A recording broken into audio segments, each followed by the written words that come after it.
bumpy, and it's not yet recognized because we operate on the assumptions of our age and on the views of our age, or the zeitgeist, as Hegel used to call it. I mean, look, even alcoholism, with all its very visible forms of behavioral problems that comes with it.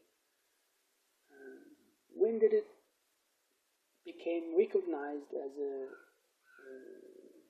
medical and mental condition? Only very, very recently. I mean, astonishingly recently. The problems associated with alcohol consumption are very ancient. There's a lot of literature about it. And it's been, although of course it was also used in like with religious connections, and it was associated with religious practices, but we were not talking about that kind of views. We were talking about substance abuse, like forms of addiction, and that also was very ancient, a very long time. And yet, although the problems associated with alcoholism are far more apparent, visible, self-explanatory than those associated with addictions to social media and smartphone apps and games and all that class of things. Yet recognizing alcoholism as a serious and significant mental condition is very, very recent. I think maybe only perhaps sometime in mid 20th century that it became recognized as such. So, and at present, I mean, the assumptions and understanding and the spirit of our age certainly recognizes that there are problems associated with social media, Facebook, Twitter, entertainment and excitement and stimulation that these things offer, along with all the other things that you find in a smartphone, particularly gaming. And that started before that. I mean, all this is very, very new, and when we were young, these things were just beginning, and they were much more complex, and like video games and things like that. It took a lot of infrastructure in a way. The technology is crude. Now it's just much more easier, and so the phenomenon of addiction to this sort of thing is becoming more visible. But how long will it take us in order to recognize that this is a form of addiction, and it is something to worry about, particularly with the upbringing of young children? I think it will take quite a while also, in the same way alcoholic substance abuse took time also. And the trouble here is that the ramifications and the negative side effects of negative, it's not really side effects, it's prominent effects of excessive use of social media and the smartphone are more subtle than the negative effects of alcoholism and substance abuse in general. So it's expected to take longer, it's expected to be something that debatable and so on, even among scientists.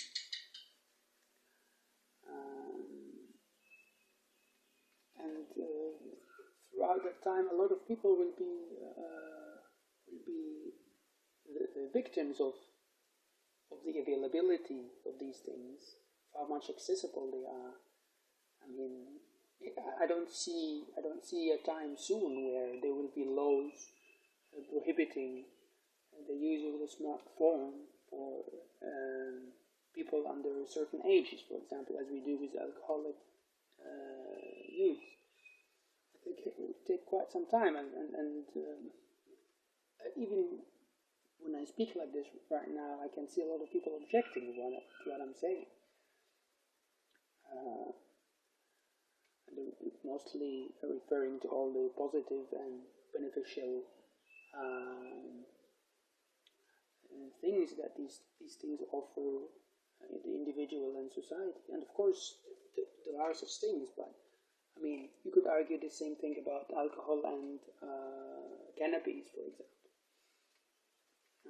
And many people do that and say, these things, if you use them moderately or from time to time, they have positive effects. And there's also a lot of scholarly literature supporting that. And I'm not here making an argument about this. I have to be careful. All I'm saying is that probably anything you could make that argument about anything, about extreme sports, for example. You could die while doing it, but if you don't, there could be beneficial effects to it. So,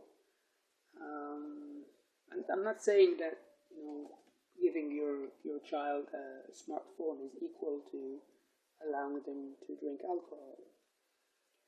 I'm not saying that either. All I'm saying is that there are significant, very significantly negative effects of the use of these things, and it is likely that a child in a young age or a young person is going to use them in ways which really go far beyond those beneficial uses of it.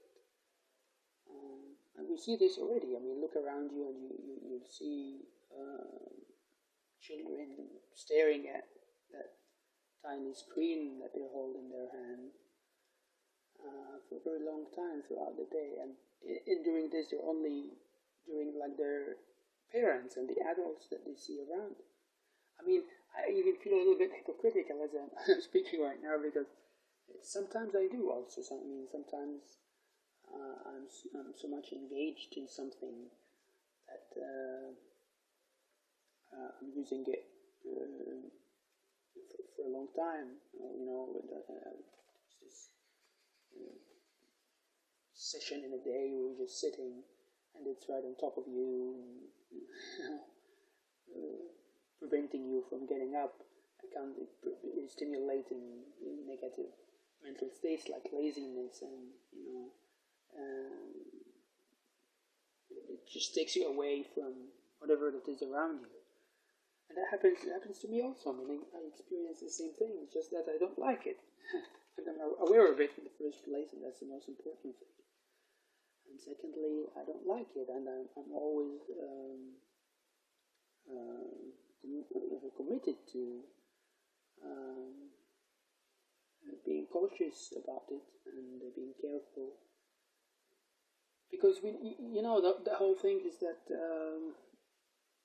the reason these things, both alcoholism, substance abuse, and this more subtle form of addiction, social media and smartphone, the reason these things are so effective in commanding our attention and our motivation is the escape. That has been the case since ancient times. It just takes you away from reality, takes you away from this world, from this existence. And in a certain sense, it is something in which both bhava tanha and vibhava tanha appear so very vividly.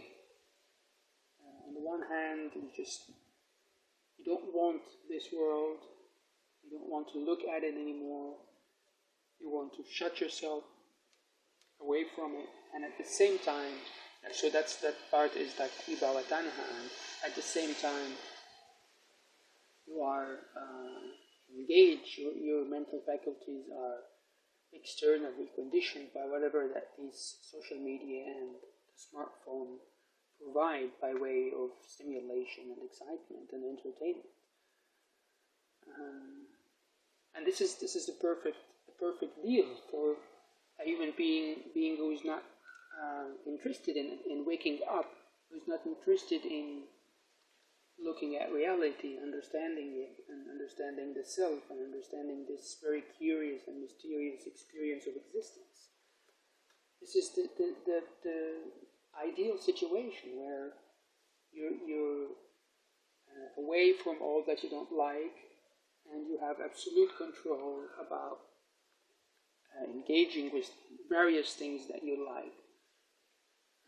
And this little tiny thing provides both that escape and that excitement at the same time. That's why it is so widespread. That's why it is so effective in being, maybe at present, the number one phenomenon, the number one activity that is really consuming the mental attention, motivation, and desire, even of children. And this is strange because it's really encompassing everybody that learns about it, including sometimes elderly people. It's astonishing, the amount of time being spent on social media and doing all sorts of things on the smartphone. To the extent that even when you get out of it and start to do whatever activity that involves other people in reality, you go to a protest or you go to the university to learn something, it stays with you. And you see this a lot in how people, when they experience something in real life, the first thing that pops up in their minds is how they will post that later on Facebook. And I experienced this myself back in the day when I started using these things. And while the event is happening, is unfolding in front of you, you begin to post it in your mind.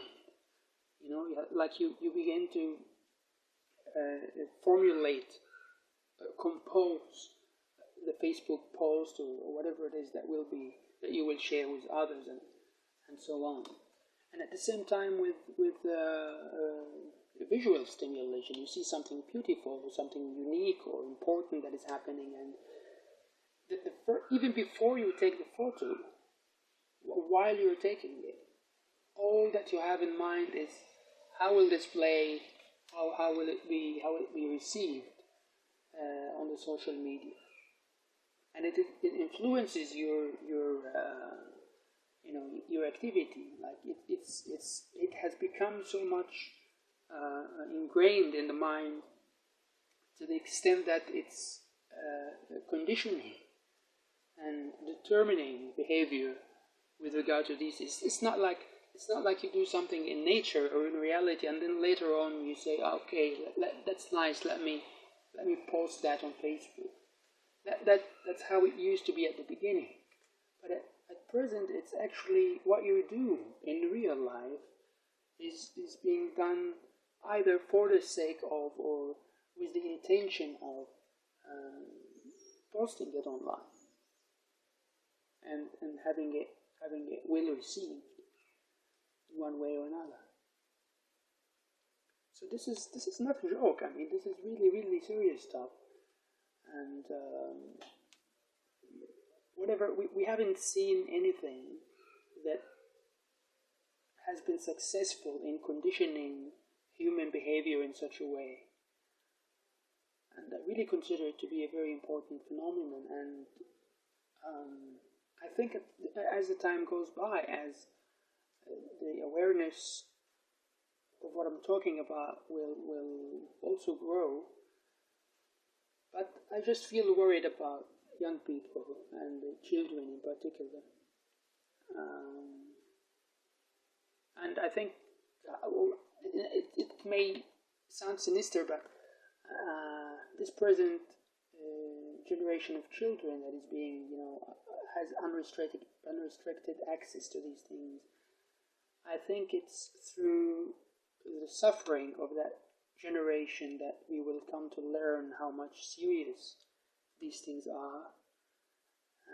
But it will be very late for that generation. I hope I'm wrong. I mean, I hope that there will be a way to remedy those effects. I'm not really sure, because these things can only be observed when they actually happen. So I hope that there will be some time to like rescue ourselves and the present generation of young people from the effects which will. I mean, we know that these will take place. But at least through that hardship, and which is going to engulf many great number of people, of young people, through their hardship, I hope that further generations will be saved, or at least more informed, or will have more informed parents about the profound effects of social media and the smartphone. And perhaps also I'm a little bit too optimistic. I mean, the problems associated with alcoholism in particular, and drug abuse, as I said at the beginning, they're really, really ancient. They've been around since a very long time. Look today, I mean, most of us are not aware of the extent by which alcoholism and substance abuse they continue to be very major problems today. And just look at, I've been reading the statistics recently, I do that every now and then, about the United States. And the number of people who are considered to have, they call it alcohol use disorder. So this is not particularly addiction, but it's use disorder, and it means that there is a possibility for that person to become addicted later. And when you look at not just the percentage, I mean, I don't quite remember exactly, but I mean, we're talking something between 5% and 10% of the population. And that's the interesting part. When I say population, it's not just adults. I mean, there are also people, I think, between 12 and 17 of age, who also have alcohol use disorder. And this just shows you how much these things are attractive. They are attractive because they work, because they are effective in providing some kind of what I was describing earlier, that both the escape and the excitement at the same time, the escape from the unwanted and the excitement of wanted things. And it doesn't happen really through, it's really mental, it's a psychological thing. The same with the smartphone and the social media. It's predominantly, fundamentally, a mental experience. So it's not about how this substance changes your body, or how it induces or stimulates certain hormones, and it's not a chemical thing. That's the effect. These are the symptoms, the causes, and that which makes these things work is their effect on the soul, or on the psyche, or the mind. And that's why they are so pervasive and so persistent throughout all these ages. And yeah, you gotta be careful. We have to be really careful. Certainly, especially those amongst us who are interested in awakening, interested in waking up, and following a path of life that is a little bit beyond the norm.